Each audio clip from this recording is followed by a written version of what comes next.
I'm Carst, and I'm one of the WEBSHOP engineers and also one of the WEBSHOP software architects. And as one of my interests, projects, I've been looking at how we deploy, build, and release the WEBSHOP from our GitLab repository.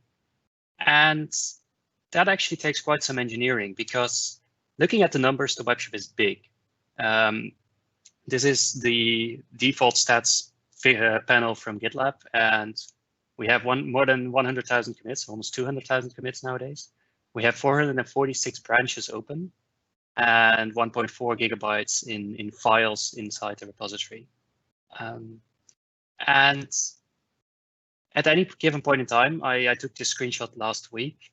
We have 150 merge requests open. So that's basically work in progress that people are working on and want reviewed at some point. And then there was about 4,100 requests merged since March 2019 when we switched over to GitLab. So that's quite a lot of work, and that's being done by, well, more than 70 committers. This is stats that Steven got it and also showed in his talk. So if this looks familiar, that's because it is. So that's 73 committers in 2020, and those committers work in 7 teams that basically work in the WEBSHOP full time. And then we have 5 teams that normally work on backend services, but also contribute to the WEBSHOP code base. And then there are some individual developers that occasionally add some parts of the code to the WEBSHOP. And then the WEBSHOP is connected to about 80 services. There's 2,800 requests per second hitting it when we have peak load. And on average, we release around 15 features to production per day.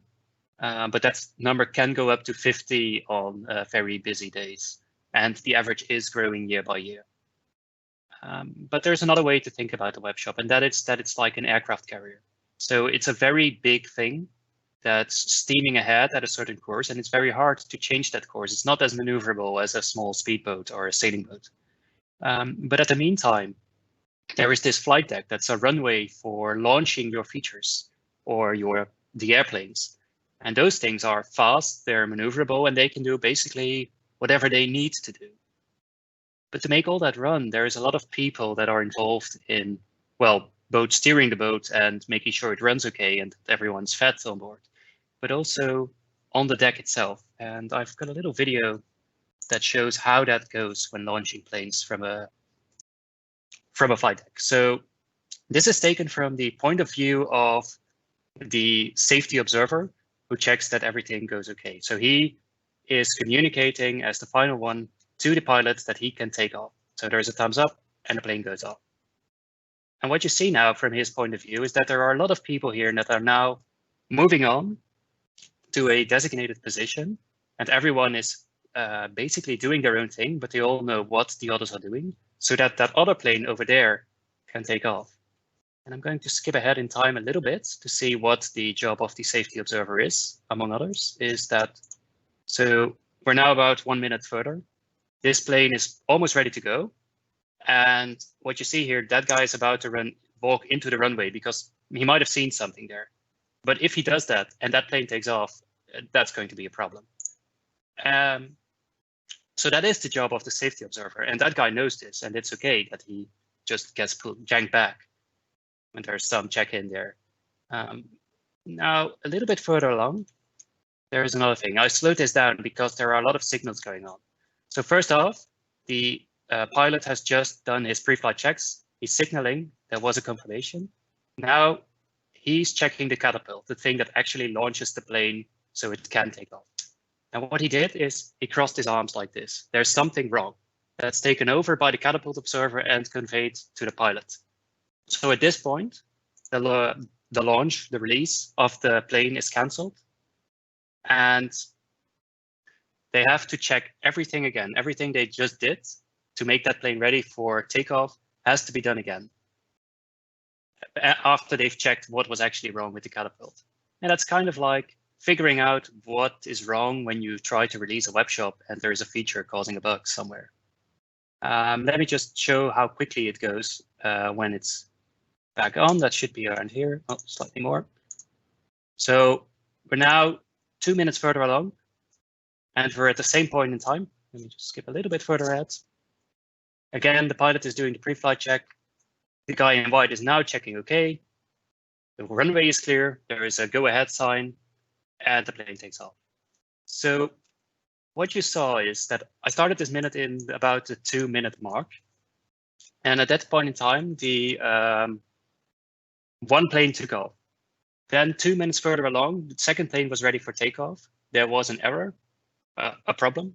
And then 2 minutes later, the next plane the plane could still take off. So that's all because there are strict procedures. There is automation for those parts where needed.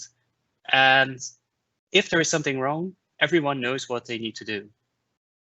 And that's kind of like how we have our WEBSHOP release process. We have our own flight deck, which is the release candidate. And that's something that's created daily. So when you merge something into master, a feature, it will be part of the next release candidate that's deployed to the acceptance environment in the evening and then validated the next day for release. And that's being done by the people who are actually contributing to that feature. So if you merge the feature, you are committing to be part of the release process the day after. And if everything is okay, we schedule it for automated deploy to production. And then after the release to production in the morning, a full-time WEBSHOP team will actually validate the WEBSHOP still being okay on certain metrics and well, service level indicators. And they can use that. They can then give a go-ahead for the next process, or they can say, "Wait, something is wrong. We need to pull back and figure out what's up." And then if that happens, we actually roll back to the previous version. And our safety coordinator is called Martijn, and he has the role of Rocketeer, which is the engineer that checks the make sure that the process goes along smoothly. So he will make sure that if people are having issues, that they can come to him. If there is an issue with the WEBSHOP, he makes a final call. There is a problem with this, is that if you want to test a feature, you need to have some environment, because if you merge to master, that will be deployed to the test environment, but that's a very small window before the evening comes along and you go into the acceptance environment.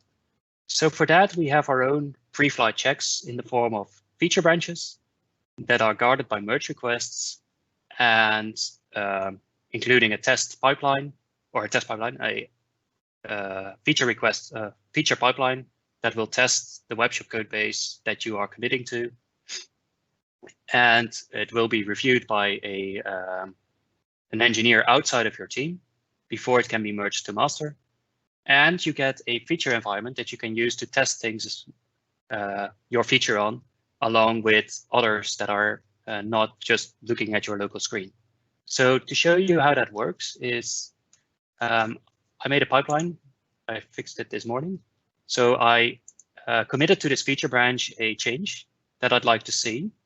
So I basically changed the name of the person being recognized to Spaces Summit. And then I can click a view app here, and it will just open a WEBSHOP for me that just contains my changes. So it now says, "Welcome Spaces Summit." And that's all being done by a pipeline that looks like this, which is looking ridiculously complicated if you have a heavy, or if you're not running a very big a big repository of code, if the size of the WEBSHOP. So let me show you how we actually got there. All these features, this merge request, review flow, feature environment, and a automated release process were there before. But before we had Stash, and Stash had one big feature, and that was that it's slow, especially if you had a big repository and you had big merge requests of lots of changes. So this is a conversation that I just found by searching in Google Chat for Stash and slow, but it's quite exemplary. So yeah, people would occasionally ask for a review, and then someone would like, okay, sure, I can look at it because I have a few minutes. And then it was actually those few minutes waiting for Stash to actually load the diff. And before you were able to see what's going on, you were distracted again. And it was not a happy flow. And our pipelines were also customized. We had pipelines that would build the web shop daily, but it was built in some groovy scripting, because if you work at bol.com and you have configured Jenkins pipelines before, you would normally do this through some TAKEOFF JSON. That was actually hiding all these nitty-gritty details. But we needed these nitty-gritty details to be able to do the things we wanted to do. And this is very hard to read, very hard to modify. So in the end, what happened was that I, at some point, dug into this to build this pipeline. But then that meant that I was the one that could also fix this if people needed things fixing. And it was an external repository that's keeping this. So it was very hard to test and iterate on this and have it actually reviewed by someone else. So it wasn't working for us. And then our feature environments were run by MAYFLY. MAYFLY was built when feature environments weren't a big thing yet. So it was homebrew. It was maintained by a single team, and there were only a few engineers who really knew what was going on, which again meant that it was very hard to change things if the flow was different than, well, if we wanted the flow to be different than what we had. And in fact, MAYFLY was originally meant for microservices, which are just a single Spring application that's starting up and is showing something. But then you have something of the magnitude of the web shop, which comes with its own Apache web proxy in front of it to be able to show the pretty URLs. That becomes quite difficult to coordinate. But we managed to make it work, but then it was still bunky because there were Jira flows and it had to talk to Stash, which was slow. So sometimes you just couldn't close a ticket because it was looking for a branch that should be merged, which couldn't happen. And on top of that, it was rather expensive for what it was doing for us. So we were looking at, can we maybe migrate to GitLab? Because GitLab at the time had its CI/CD system being available now. And that was like, okay, maybe we can try to see if we can make the web shop run in GitLab and have these feature environments that are review apps, that GitLab calls them, tied to our feature environments. So I started. I basically tried to see if we could build a web shop using the GitLab CI system, CI/CD system.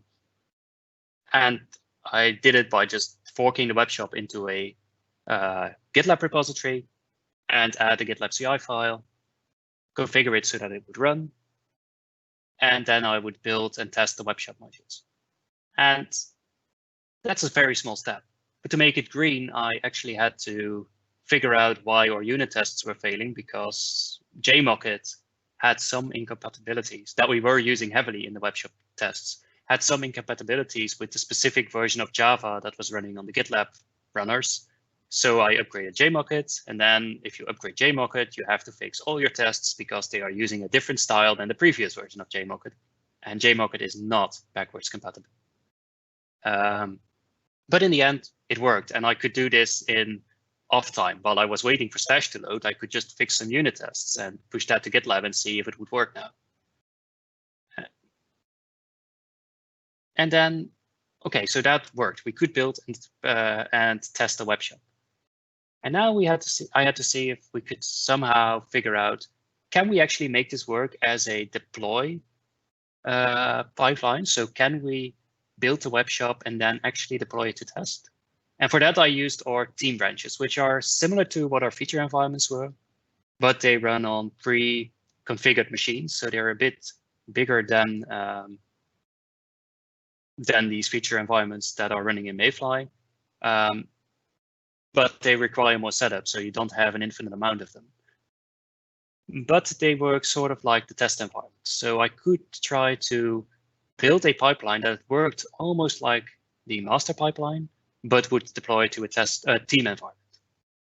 And that required integrating with Artifactory or with Rundeck. So the tools that actually hold the web shop or the service artifacts and then deploy them to a specific environment.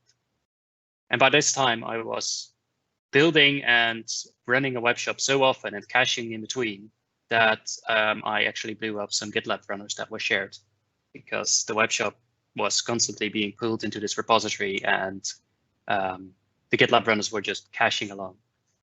But this is what that pipeline looked like as a, well, sort of pseudocode-ish thing. So we have a build web shop script, and that would just run a Maven package, basically. And that would then export the web shop. And then the next step would be to publish it to Artifactory.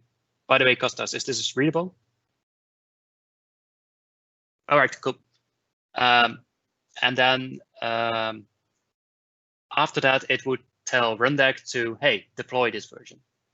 Now, this is where you find out a certain interesting thing about how GitLab works, is that I wanted the version to be a timestamp. But each job runs at a different time. So I had to fix that before the GitLab, well, before, for the entire pipeline, I had to fix the timestamp of which it started. So then you introduce a initial job that takes the current time and puts it in a version file, which is then picked up by each other job. And you don't see that in this script, but you can refactor that, because before script is the GitLab job that runs before each job. It will run this bit of bash. So it will, well, read that file and then put it in a bash variable. And then I do a quick sanity check by exporting it. And that is why you see in each of these jobs, you see a dependency on the prepared workspace, because it needs a prepared workspace. Now, if I push this, and I'll do this from my terminal on a different screen. All right. What you'll see is that this is the web shop pipeline. There should be a, oh. Okay. There was no upstream. There is now a pipeline running. So this is something that just works, and you can immediately see it. And you see that it's working on a Teams branch and not a master branch. Yeah, so now it's building the web shop. And then if you look at the publish, it should be almost done. Oh, sorry, wrong tab. It's a little slower than just you'd expect. All right, so here you see just this job is doing a lot, but basically here it's getting the version, it's then building it by just putting the version in a file called webshop.war, then it's uploading that. And here you see then that the publish just picks it up. And here, just as a pseudocode publish, I just get the contents of the file, so you know that it's got transferred correctly. So that was the Teams pipeline. So at this point, I was very, very happy, because that meant that we had a working environment. We had a working proof of concept, and we could start at actually migrating the code or the code base to GitLab. And we did that, or before we could do that, we really had to port the feature branches. And for this, we owe a lot to Edwin. This is the time that Edwin van der Graaf joined basically the small web shop in GitLab team. Because he did most of the reverse engineering of how to get a web shop or any file or any Docker file into the Docker registry from something that is not Jenkins. And that is one part of the MAYFLY setup. You push your service into a Docker file, and then you put that Docker file into a Docker registry. The other part is that you tell Mesos Marathon, which is the container system that's running all these Docker images in our data center. You tell it to pick up this image from your Docker registry and run it with this setup. And we figured out how to make that work. It took quite some trial and error and just curling an API to see what would happen. But in the end, we made it work and we could start migrating. And that was just basically telling all these 70 committers in a big email like, hey, we want you to do these Git commands. And then we asked them to push their own branches back to GitLab, but we did master. So we did master, and in about a morning, in a couple of hours, it was actually working. And then we had to support teams for the rest of the day because there's always bumps ahead when people migrate to a different system.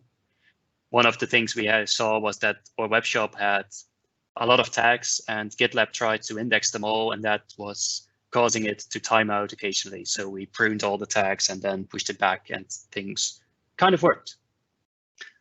So at this point, we were away from Stash. We were still in Jenkins, but that was fine because Jenkins could read from GitLab just as well as from Stash. And we could control our pipeline. So we could start adding features or start looking at how to migrate back to how to migrate the rest of the deploy pipeline to Jenkins. And that's one of the things we did was, well, we were starting to ramp up the web shop on a Tomcat, so a migration to a completely different backend system. And for that, we wanted to be able to test it. So one of the things that was added was not just a assemble web shop, but also a package WSP app, which is the Tomcat app, and then a publish WSP app, which was publishing the Tomcat also to the Docker registry. And then the deploy was modified to include a Tomcat instance.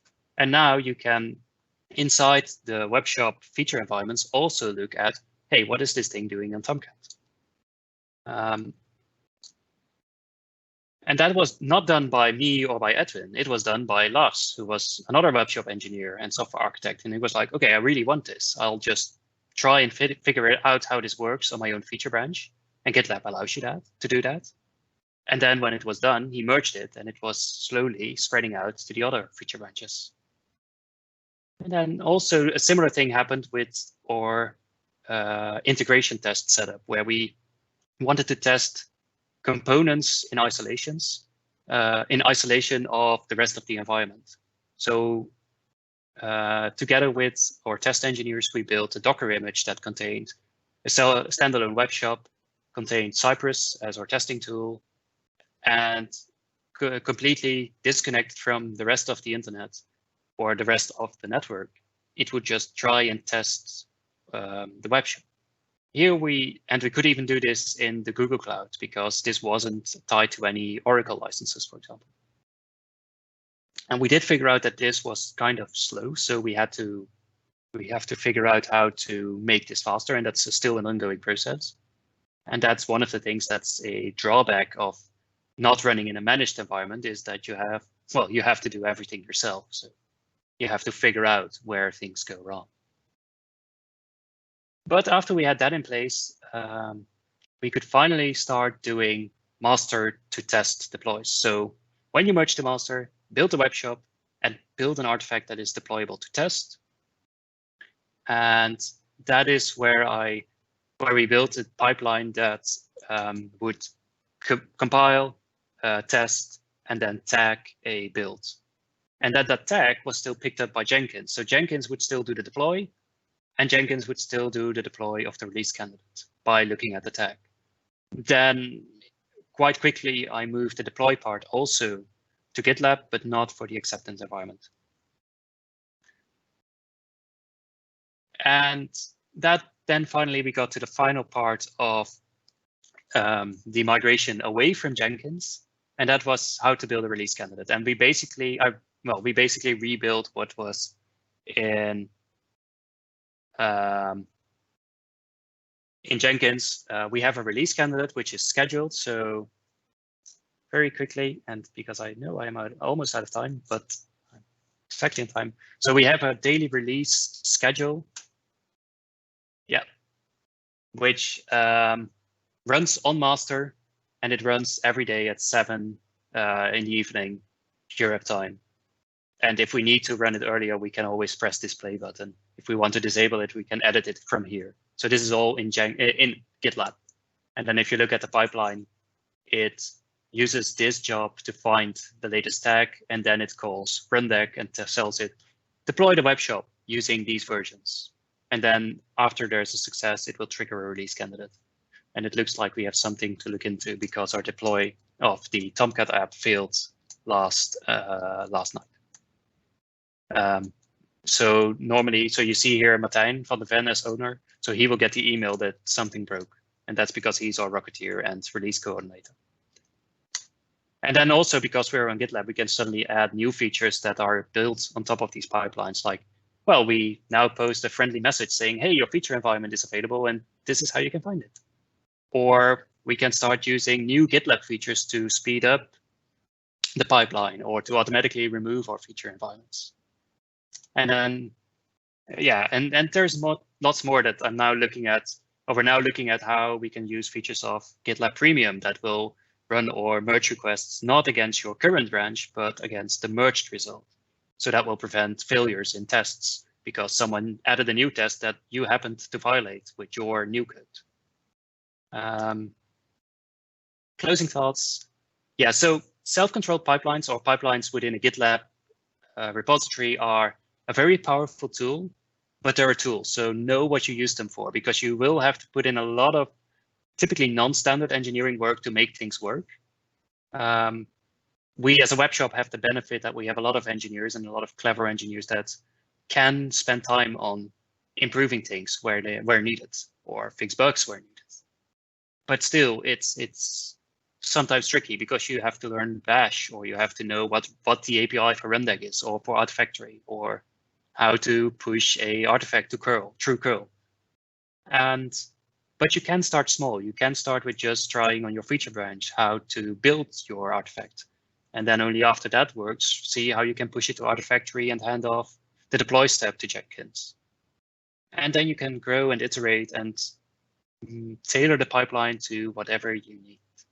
And with that, I think we can take one question. I see one question in the Q&A, which I probably can't answer, but yeah, Joel asks, so we can publish to Artifactory and call Rundeck from GitLab. Is this also available for all other apps, both DC and GCP? The answer to that is not yet. Basically, what happens is that we got some tokens that can do too much. So we can push to Artifactory in any directory, or we can call any Rundeck job, which is not what you'd want from for all teams to do, because that would be chaos or things would break easily. So CI/CD or provisioning team or teams are looking at how to make this work for others, but we wanted to know that it would work for the web shop before we could go over and say everyone can go to GitLab. So soon, I guess, is the answer. All right, I think that's about it. I'll put on the schedule so you can see what's next. Great, thanks a lot, Carst. Good and successful story, actually. We have, I see, lots of other questions. We can answer one more if you want. Sure. I see, after a deployment error, do you fix forward or rollback? We typically roll back because we have too much features in a typical release candidate to put the stress on engineers to really figure out under stress what is going on. And we would typically roll back. And if it's in the release candidate, we would revert and then push a new release candidate. And then it depends a bit if we have time. If it's still early in the morning, we can release a new release, push a new release candidate to acceptance. Or we can wait for the normal flow of the evening to deploy. I see, okay. Thanks for the explaining. Cool. For the other questions, we will also post them in the Google chat so you can discuss there. Yeah, I will also put the source of the video over there as well as my slides. Great, thanks a lot. Okay. Yeah. Perfect. Thanks again, Carst.